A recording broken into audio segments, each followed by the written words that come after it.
House Democrats are in a closed-door session right now, casting their ballots for minority leader. Nancy Pelosi has led the party in the House for 14 years, but she is facing a challenge from Ohio Congressman Tim Ryan, who says the party needs change following a disappointing election.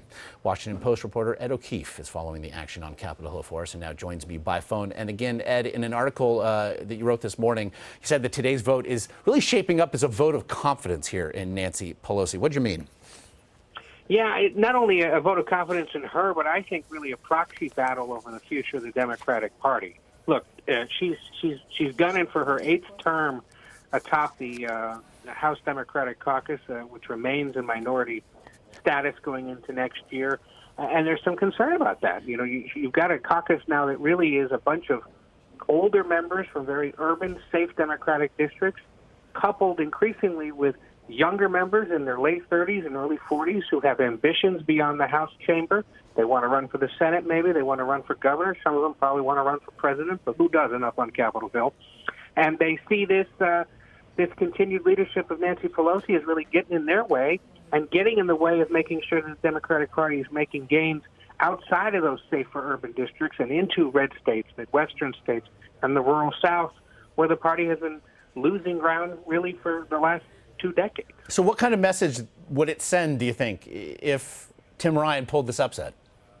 If, I mean, that remains a big if, because going into this, it looks like she's going to hold on, albeit perhaps narrowly. If he were to, I think it just signals again the discontent of this year. Remember, the only people voting in this case are actually people elected by the American people. So it would be elected lawmakers now sort of adopting the dramatic upending of politics this year. But I think it would send a signal that they get it and that they need, as a party, and in this case as a caucus, to really rethink their strategy, refocus, and prepare for the Trump presidency in a new and dramatic way. Tim Ryan is literally, a guy who sits at the back bench of the chamber. He's never held an elected position.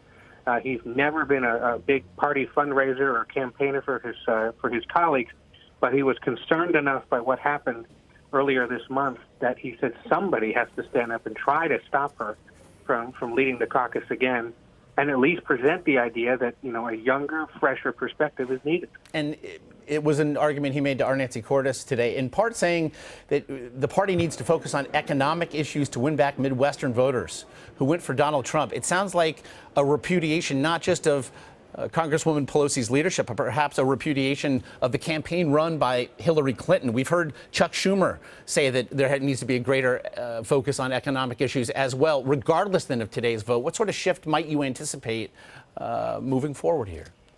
Well, I think you've already seen all Democrats say yes, that they need to focus more on an economic message, on making sure that those in the middle class can stay there and others that want to get into it can climb up the economic ladder.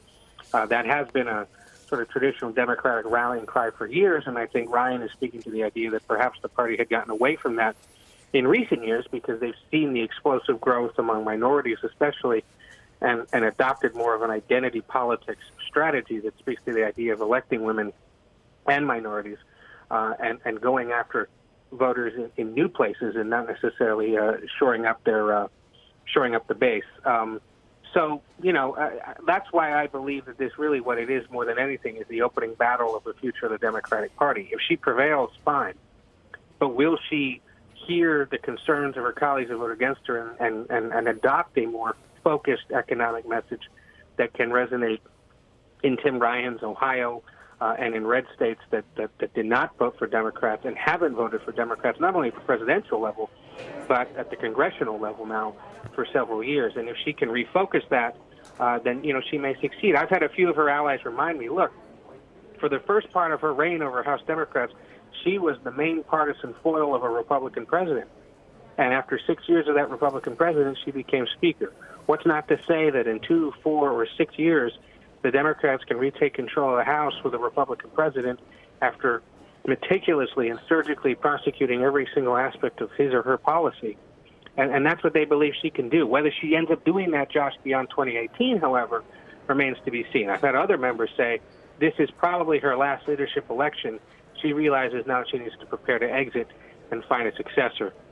who can take her spot. Certainly seems, Ed, if nothing else, there are big ifs on both sides of this equation. Ed O'Keefe for the Washington Post, as we do look at the doors, in fact, behind which the vote is currently taking place. We do thank you, Ed.